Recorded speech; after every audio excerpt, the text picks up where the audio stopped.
The Oklahoma Sooners are hot on the recruiting trail after they just landed the four-star cornerback, Tristan Haynes. We still have multiple prospects on the board, but today I want to turn the attention back to the trenches, looking at the defensive line. Tomorrow we'll cover offensive line recruiting, but Oklahoma's been announced in some top schools list for some of these defensive linemen. They're still in hot pursuit, and some of you have asked some questions about who Oklahoma is actually going to potentially go after. Today, we're going to discuss it. But before we do that, I need to hear from y'all. So make sure you're joining the discussion, jumping down in the comments below. And I want to hear today what you guys think about the class so far that Oklahoma has put together on the defensive side of the ball. Okay, so here's the deal.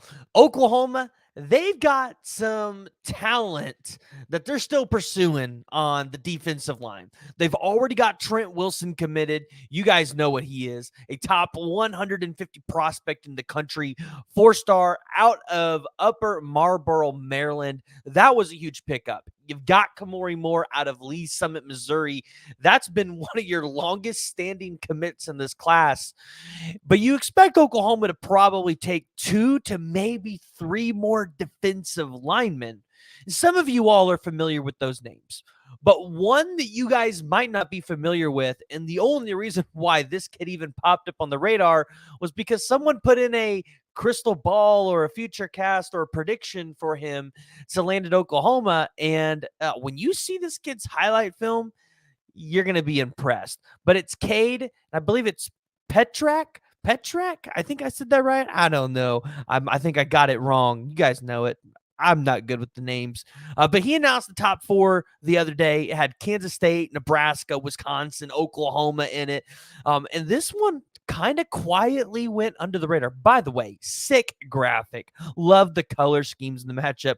Kansas State kind of hiding in there, but the 3 red logos definitely popping out for me. But Cade is a prospect that a lot of you might not be familiar with. He is a 4-star composite defensive lineman in this class.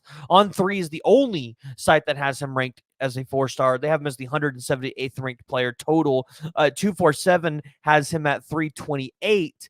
But let me tell you, this is a kid that's probably going to rise up through the rankings, especially if he ends up committing to a bigger school like Oklahoma.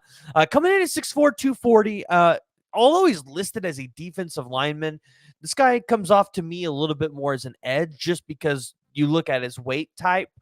He looks more of like an edge prospect for Oklahoma. But he comes out of West Fargo, North Dakota. And although he doesn't have just a like stunning offer sheet, like just blow your mind offer sheet, he's got some pretty nice offers. He's got a total of 25. And although out of the top 4 that he had Florida State, he had Auburn, he had USC, he had Washington, right? He had Miami. So he's got schools nationally looking at him, including some top tier programs that have done a lot with the defensive line room anyways. But taking a look at his film here while we look at some of his intangibles, and then we're going to dive into some of the other prospects that we're looking at outside of Cade. But he had a 40-yard dash of 4.8, so that's pretty good for a defensive lineman. A shuttle time of 4.31. He has a 31-inch vertical. He benches 345. He squats 500. He cleaned at 350. Like, this is a guy that you get in this program, and you would imagine, I don't know if their plans is to get him in there with Todd Bates. When you look at who is actually recruiting him on the 247 website, let me pull up Oklahoma here. They actually don't have who's recruiting him. You imagine it's probably Todd Bates, Miguel Chavis, somebody like that, right? Regardless of whoever gets him in their room, you imagine that Schmitty's going to have a fun time with this kid. And being from North Dakota, I imagine he's got a little bit of that farm boy strength to him, kind of what we were seeing in Grant Bricks and what made Grant Bricks special. And this is a guy that's probably, in reality, going to fly under the radar.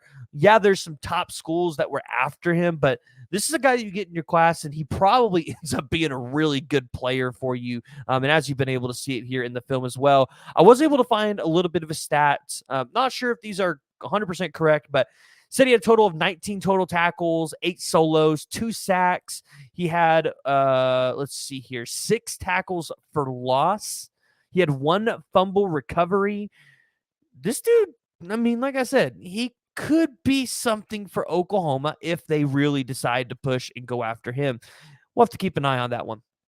But there's a couple other defensive line prospects that I'm really liking for Oklahoma. And this is going to shape up to be a really good, solid defensive line class. After we looked at it at the beginning of the recruiting cycle and said, it's not very deep. And it's still not very deep, but Oklahoma is just finding some hidden gems on the recruiting trail. Obviously, you all know about Cole Breeler, right? The 6'2", 265-pound defensive lineman out of Hun School in Princeton, New Jersey, kind of where Logan Howland came from. Top 3 of Ohio State, Stanford, and Oklahoma. Stanford's getting the OV on June 1st, Ohio State on the 14th, Oklahoma on the 21st. You would expect this one's going Oklahoma's way, so that would probably be 3 commitments for Oklahoma. Then you look at your final 2 prospects, and this is where I think it gets interesting. So the first one is Floyd Buchard, 6'3", 315-pound defensive lineman. We've talked about him, right? Miami's after him. Like, all the top schools are after him. He's got 43 total offers. The reason being is he's 6'3", 315 pounds. And it's not like a 315 with some bad weight. No, like, he good 315. Like, he could probably come in. You can insert him into a college defensive line, and he could probably get some significant snaps in his true freshman season. So, Floyd Buchard's an interesting one. Oklahoma's in a good spot there. I'm not going to lie with you guys. I'm going to be pessimistic here. I don't think Oklahoma is landing Floyd Buchard just yet. I want to see how things roll out with that one. I know they're going to get him on campus for an OV, but my question is, it's like, what if you land Cade? Or you land, which, I mean, if Cade's going to be a defensive end, maybe this is not a conversation. But what if you land Cole Breeler and this next prospect, Christian Evans, at 6'3", 275 pounds, out of Stonebridge High School in Ashburn, Virginia? We're going to have him on the podcast here soon. We're going to dive into his recruitment a little bit. Todd Bates was just out visiting him. But Christian Evans is a prospect that Todd Bates and Oklahoma's high on. They would like to get him here in this class.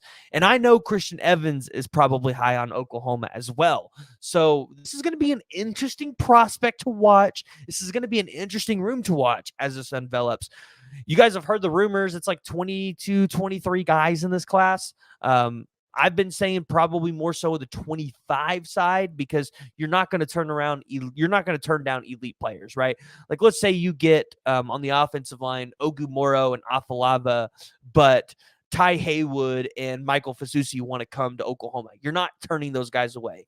Same thing for the wide receiver room. If you get like let's say an Andrew Marsh or an Emmanuel Choice, and Caleb Cunningham wants to be a part of this room, you're not turning him away. So I think the numbers could get a little bit higher depending on what kind of talent wants to enter later in the cycle. But Sooner Nation, I want to hear from y'all. Make sure you guys are joining the discussion, jumping down in the comments below. And if you've made it this far in the video and you guys haven't already, make sure you hit that like and you hit that subscribe button.